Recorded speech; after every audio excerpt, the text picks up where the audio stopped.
जय हिंद साथियों, कैसे हैं सब लोग। दोस्तों आज हम लोग आर्ट ऑफ टीचिंग पीवाईक्यू का क्लास नंबर 21 करने वाले हैं, तो सभी साथी अंतिम तक बने रहे क्योंकि दोस्तों आज के क्लास में हम लोग काफी मुख्य प्रश्न को देखेंगे जो आपको सीधे परीक्षा में देखने को मिलेगा। तो जो भी साथी अब तक चैनल को सब्सक्राइब नहीं किए, चैनल को सब्सक्राइब कर दे, वीडियो को लाइक कर दे और अपने दोस्तों में शेयर कर दे। तो दोस्तों आइए हम लोग बिना समय गवाए आज का क्लास शुरू करते हैं। देखिए सभी साथी, क्वेश्चन नंबर 1 स्क्रीन पर आ चुका है और सभी साथी पेन और पेपर लेकर के बैठे और जो भी क्वेश्चन आपको स्क्रीन पर दिख रहा है उसका सही जवाब आप लोग सभी साथी पेपर पे नोट डाउन करते जाएं और अंतिम में मुझे कमेंट करके बताएं कि आपका सही स्कोर कितना आ रहा है। ठीक है मेरे साथी। देखिए क्वेश्चन नंबर 1 में बोला है अधिगम है। अधिगम क्या है? तो ऑप्शन नंबर ए में है मेरे साथी निरंतर प्रक्रिया, बी में है व्यवहार में परिवर्तन, सी में है हस्तांतरणीय और डी में है ये सभी। बताइए मेरे साथी इसका सही जवाब क्या होगा? तो मेरे साथी अधिगम है ये सभी, निरंतर प्रक्रिया भी है, व्यवहार में परिवर्तन भी है और हस्तांतरणीय भी है। हस्तांतरणीय क्या मतलब होता है? जैसे मेरे साथी आप एक शिक्षक हैं, आप अपने बच्चों को पढ़ा रहे हैं तो जो ज्ञान आपके पास है वो बच्चों में क्या हो रहा है, ट्रांसफर हो रहा है, उसी को हम लोग बोलते हैं हस्तांतरणीय। ठीक है, तो सभी साथी का डाउट क्लियर हुआ। चलिए मेरे साथी हम लोग क्वेश्चन नंबर 2, आइए दोस्तों हम लोग क्वेश्चन नंबर 2 देखेंगे। क्वेश्चन नंबर 2 में क्या बोला है? शिक्षण का निर्जीव ध्रुव बिंदु है। बताइए मेरे साथी शिक्षण का निर्जीव ध्रुव बिंदु क्या है? तो ऑप्शन नंबर ए में है पाठ्यक्रम, बी में है शिक्षक, सी में है शिक्षार्थी और डी में है पर्यावरण। तो क्या हो जाएगा इसका सही जवाब? तो इसका सही जवाब हो जाएगा मेरे साथी option number A is the right answer, पाठ्यक्रम। और पाठ्यक्रम कैसे होगा? तो देखिए मेरे साथी पाठ्यक्रम शिक्षा का निर्जीव ध्रुव बिंदु इसलिए माना जाता है क्योंकि शिक्षा जो बच्चों को आप लोग देते हैं वो क्या होता है, वो पाठ्यक्रम का आधार है, पाठ्यक्रम पर आधारित होता है और उसके राह पर चलकर हम लोग शिक्षा का उद्देश्य पूरा करते हैं। समझ में आया? चलिए दोस्तों हम लोग क्वेश्चन नंबर अब 3 देखेंगे। क्वेश्चन नंबर 3 में क्या है? उपलब्धि आधारित उद्देश्य है। बताइए मेरे साथी उपलब्धि आधारित उद्देश्य क्या है?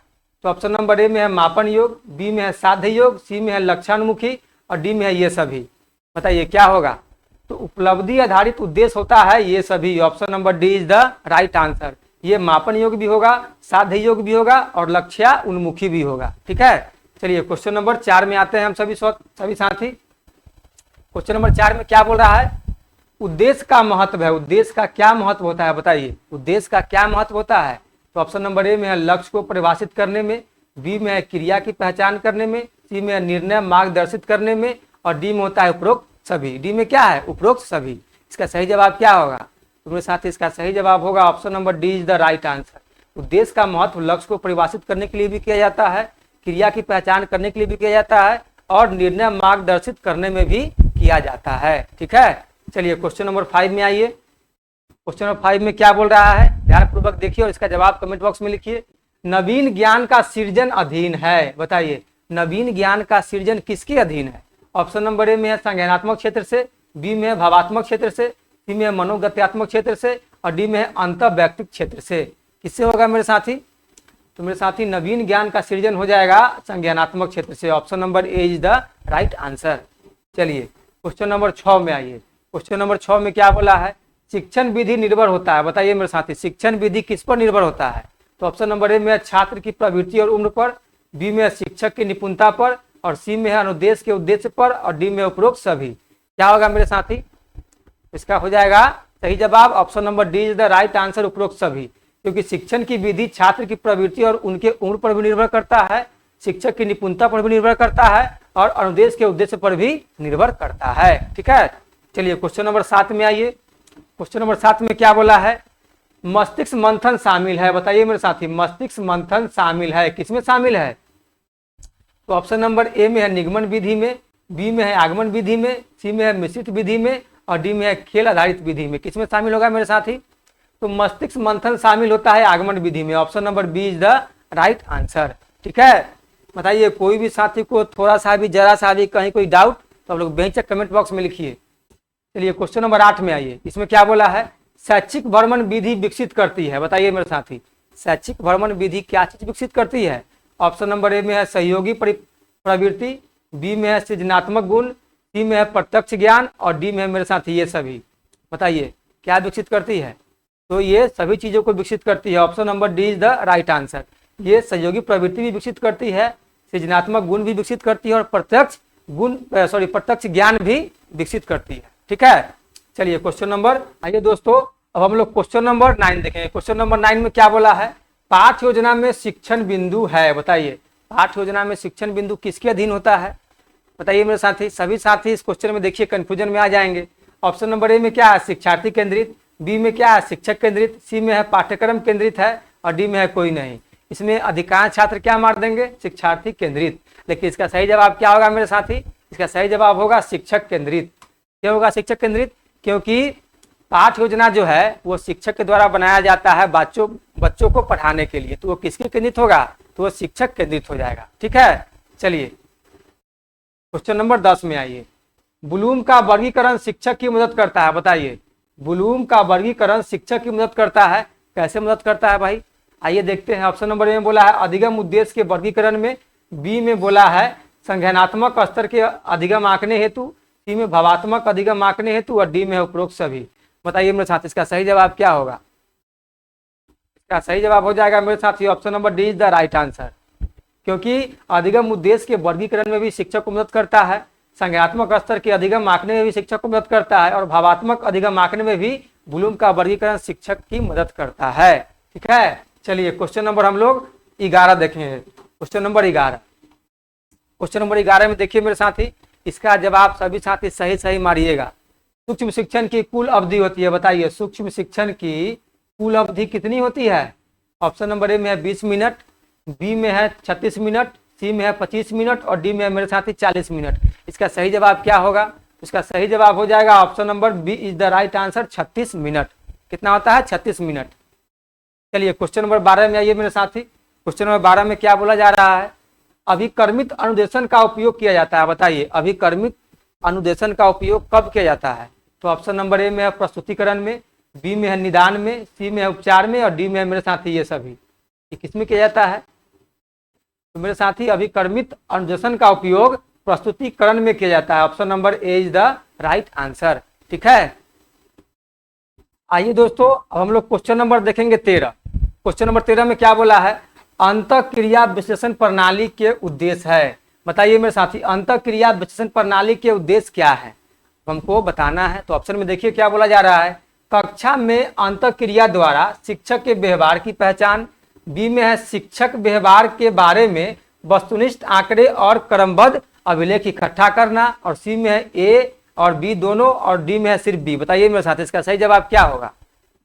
तो मेरे साथी अंतःक्रिया विश्लेषण प्रणाली का उद्देश्य ए और बी दोनों है। क्या है, ए और बी दोनों। तो इसका सही जवाब क्या हो जाएगा, option number C is the right answer, A और बी दोनों। ठीक है, चलिए क्वेश्चन नंबर 14 में आइए। सीखने की अक्षमता है। बताइए मेरे साथी सीखने की अक्षमता क्या है। तो ऑप्शन नंबर ए में है तंत्रिका विकार, बी में दृष्टि विकार, सी में शारीरिक विकार, और डी में इनमें से कोई नहीं। बताइए इसका सही जवाब क्या होगा मेरे साथी, सीखने की अक्षमता क्या है।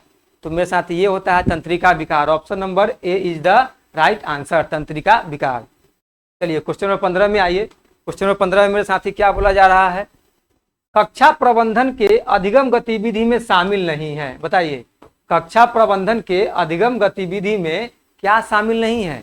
तो आकलन की प्रक्रिया, बी में छात्रों के बीच प्रतिस्पर्धा, सी में सामग्री प्रबंधन, और डी में मेरे साथी इनमें से कोई नहीं। क्या शामिल नहीं है, तो मेरे साथी शामिल नहीं है छात्रों के बीच प्रतिस्पर्धा। Option number B is the right answer. ठीक है, चलिए क्वेश्चन नंबर 16 में हम लोग आते हैं। क्वेश्चन नंबर 16 में मेरे साथी क्या बोला जा रहा है, पुस्तकालय प्रदान कर सकते हैं। बताइए मेरे साथी पुस्तकालय क्या प्रदान कर सकते हैं। तो वो कर सकते हैं भौतिक सामग्री, डिजिटल सामग्री, सी में है ए और बी दोनों, और डी में है इनमें से कोई नहीं। बताइए मेरे साथी पुस्तकालय क्या प्रदान कर सकते हैं। तो पुस्तकालय भौतिक सामग्री और डिजिटल सामग्री दोनों प्रदान कर सकते हैं। इसका सही जवाब क्या होगा, option number C is the right answer. चलिए क्वेश्चन नंबर 17 में आइए। निम्नलिखित में से कौन सा घटक पुस्तकालय के लिए आवश्यक है। देखिए मेरे साथी पुस्तकालय से हम लोग का एक और प्रश्न आ गया, पूछ रहा है कि निम्नलिखित में से कौन सा घटक पुस्तकालय के लिए आवश्यक है। तो बताइए पुस्तकालय के लिए इन चारों ऑप्शन में से कौन सा घटक आवश्यक है। ऑप्शन नंबर ए में है अधिगम, बी में है टहलना, सी में है खेल, और डी में इनमें से कोई नहीं। बताइए मेरे साथी कौन सा घटक आवश्यक है। तो घटक आवश्यक है हमारे लिए अधिगम। Option number A is the right answer. ठीक है, चलिए दोस्तों क्वेश्चन नंबर हम लोग 18 में आते हैं। क्वेश्चन नंबर 18 में क्या बोला जा रहा है, एक शिक्षक को पूछना चाहिए, बताइए मेरे साथी, एक शिक्षक को क्या पूछना चाहिए, एक शिक्षक को क्या पूछना चाहिए? तो ऑप्शन नंबर ए में अर्थपूर्ण प्रश्न, बी में है निश्चित समय में प्रश्नों की अधिकतम संख्या, सी में जितना संभव हो सके उतना प्रश्न, और डी में है उपरोक्त में से कोई नहीं। बताइए मेरे साथी इसका सही जवाब, इसका सही जवाब हो जाएगा option number A is the right answer. अर्थपूर्ण प्रश्न पूछना चाहिए एक शिक्षक को। ठीक है, चलिए क्वेश्चन नंबर 19 में आइए। क्वेश्चन नंबर 19 में मेरे साथी क्या बोला जा रहा है?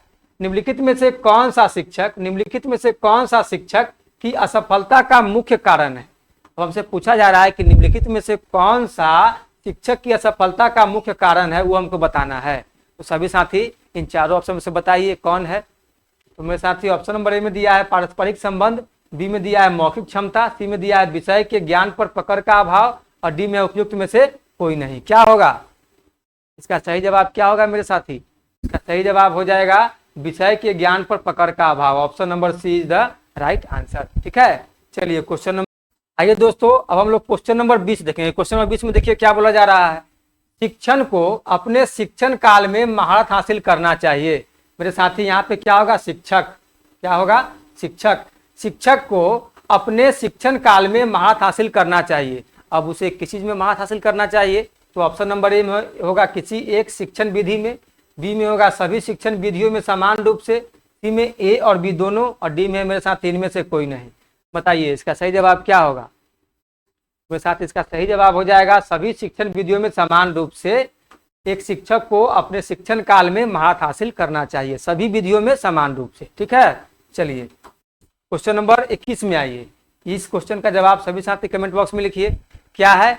ज्ञान है। ज्ञान क्या है मेरे साथी? ऑप्शन नंबर ए में है सूचना, बी में है उपयोग, सी में है विश्लेषण, और डी में है बोध।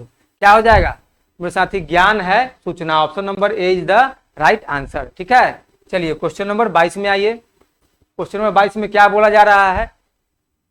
निर्माणात्मक मूल्यांकन किया जाता है। क्या बोला जाता है मेरे साथ? यहाँ पे बोला गया है निर्माणात्मक मूल्यांकन किया जाता है। निर्माणात्मक मूल्यांकन कब किया जाता है?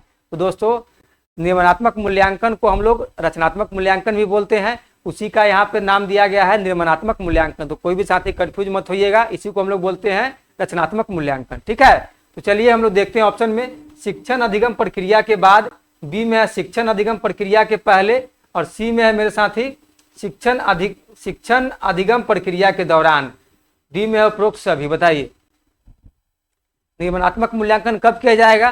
तो मेरे साथ ही किया जाएगा शिक्षण अधिगम प्रक्रिया के दौरान। कौन सा हो जाएगा? Option number C is the right answer. ठीक है, अब शिक्षण अधिगम प्रक्रिया के बाद कौन सा मूल्यांकन होगा?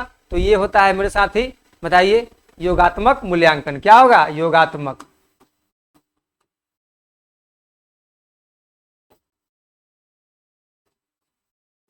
ठीक है, और शिक्षण अधिगम प्रक्रिया के पहले कौन सा मूल्यांकन होता है? बताइए मेरे साथी। तो ये होता है नैदानिक मूल्यांकन। क्या होता है? नैदानिक, नैदानिक मूल्यांकन। ठीक है, तो हम लोग क्वेश्चन नंबर 23 देखेंगे। देखिए क्वेश्चन नंबर 23 में क्या बोला है?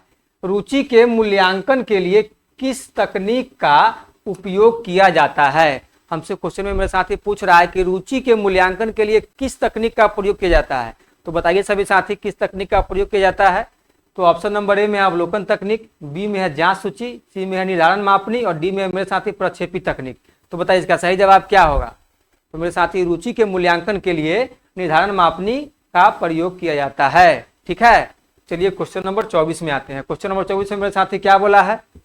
निम्नलिखित में से कौन पाठ्यचर्या प्रारूप का प्रकार नहीं है? हमसे पूछ रहा है कि निम्नलिखित में से कौन पाठ्यचर्या प्रारूप का प्रकार नहीं है, कौन होगा?